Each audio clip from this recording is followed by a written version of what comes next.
time. You're awesome. Just to let you know, I've got the transcript on, and also I just want to say thank you for letting me record this session today. I'm going to save the recording in our L&D channel in the file under GDPR, so you can use it and refer to it at a later stage. Is everybody happy with that? Yeah, fine. Yeah, sounds good. Thanks, Alison. Excellent. Right, just Sandra, I know sometimes I get excited and I talk fast, and I know I can always rely on you to tell me off and tell me to slow down. So again, please do. And guys, just stop me and ask questions at any time if you need me to clarify any terminology or if I've said something you've not understood. Sure. So the objective of today's meeting and Lunch and Learn is to discuss and refresh our memory on GDPR. So our procedures ahead of our Queen birthday party event that hopefully will go ahead this year in June. We've not held it for the last couple of years because of COVID. So this is a good time, an opportunity to refresh our knowledge and make sure that we're compliant with the law and the regulations. So does anybody know why and when GDPR became a legal European and UK requirement by law? No? Nope. No? Okay, so it came about in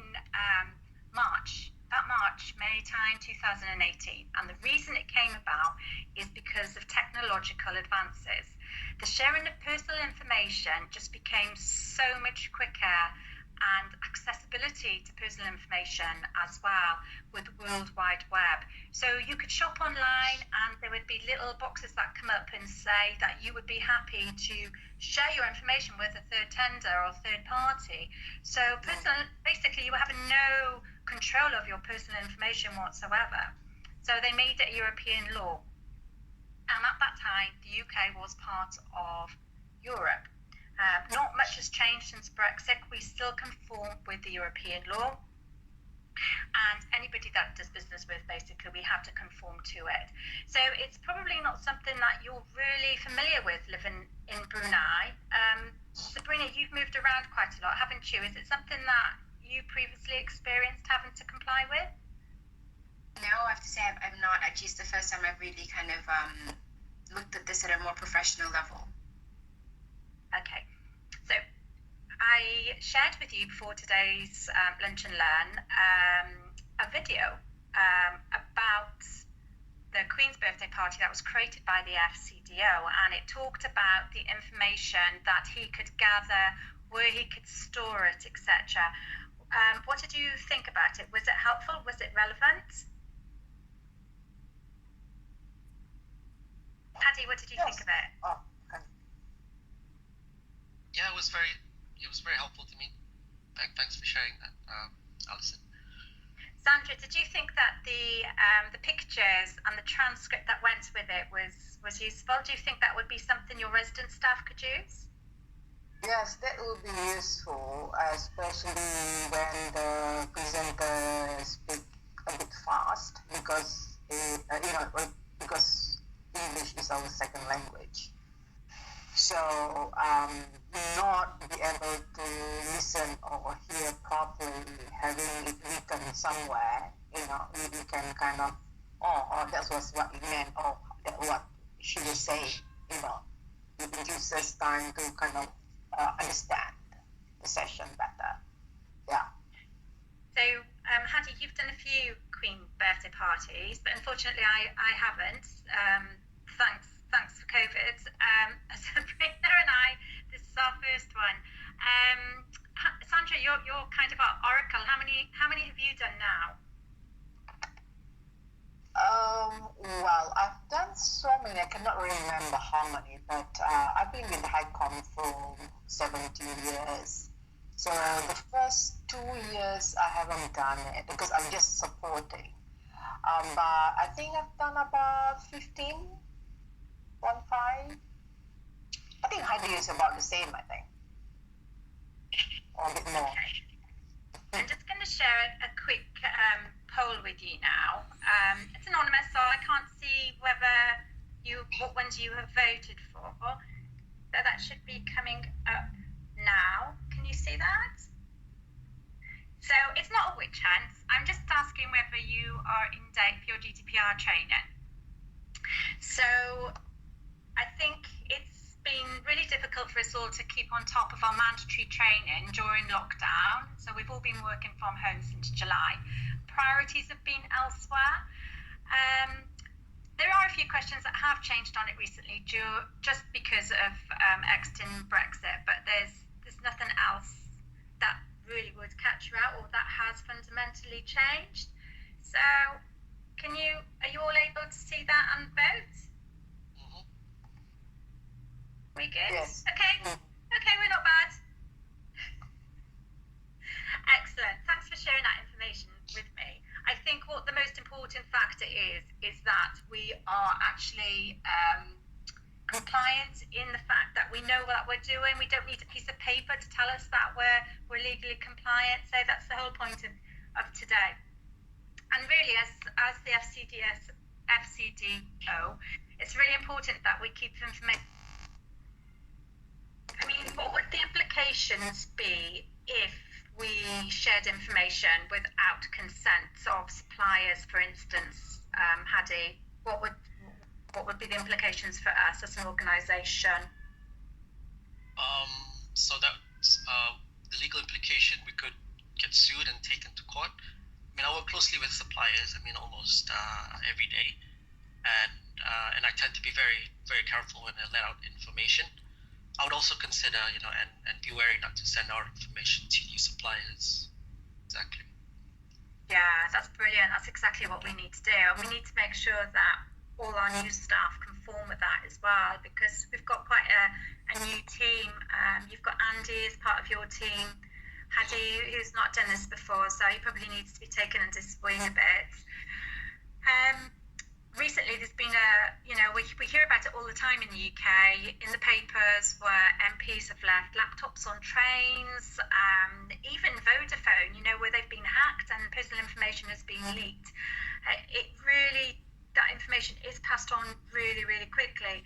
So, Sandra, you've got a really important job as Social Secretary to the British High Commissioner, and you've got a huge responsibility for getting this right.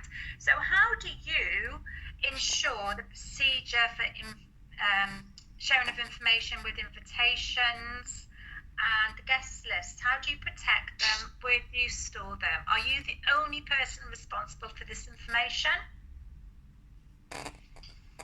Right. I look after the database, the contacts outlook. I look after that, I maintain it, update and all that. For guests and the residents, I send out invitation based on the list given by High Commissioner. So I have more control of it. I issue the invitation, I get the reply, I have the contacts and all that. So by phone or by email. So most of the contacts done through that.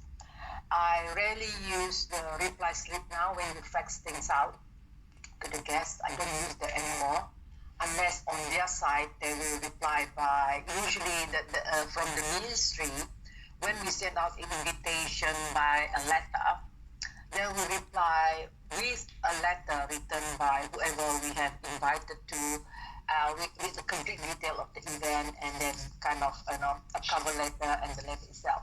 So that goes through fax. Other than that is from our side is by email and by the actual card or through the phone. So I read it, I receive it, I read it, and then I put it on a paper, a guest list kind of thing. I updated it, and then I don't share it to anybody else other than John or T or whoever is organizing the event, the host or the hostess. I will only share with the others, like for the resident staff, like 2 days before the event, because they got to see what's the menu, whether they're vegetarian or that's the only details. And with the security and the residents on the day itself, if the event is in the evening, they will get a copy of the guest list in the late afternoon, just like an hour before the event. Yeah. Sandra, That is awesome. You are just absolutely so thorough with that. I just wonder what would happen if you fell sick and who would be able to step in to be that thorough with protecting all that information, because you are the only person that deals with that. What I'm going to do now, so Addy's already alluded to the fact that, you know, we could get sued if we let go of this information and share it inappropriately. So what I'm going to do now, I'm going to try and share my screen with you and show you a quick 1-minute video, and then we'll discuss it afterwards, if that's okay.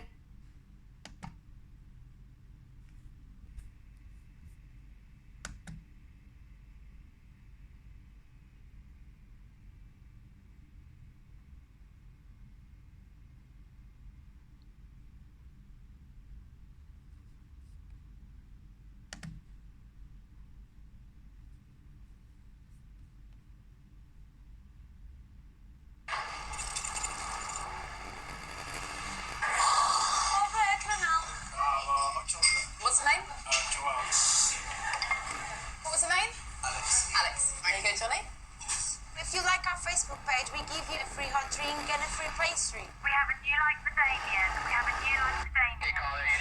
Standard vibe. Hi there, can I help? Yeah, just liked your Facebook page. Okay, I'll search Facebook now. I'll search on Google. Have a phone number. I've got his email address. Okay, Carly, are you ready? For information on Damien. Yep, I am. Mother's maiden name is he banks with Carly, this is the girl coming in now to Blue Scarf. What's her name?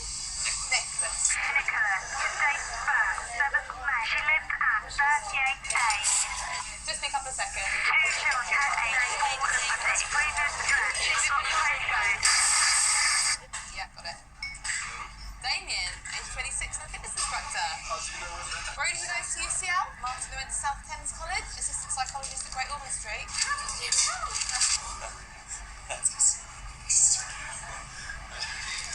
Oh, better? You know I'm a Christian as well. Oh, yeah, we know everything about you, Martin. Thank you. Nice to meet you, Anna from Russia.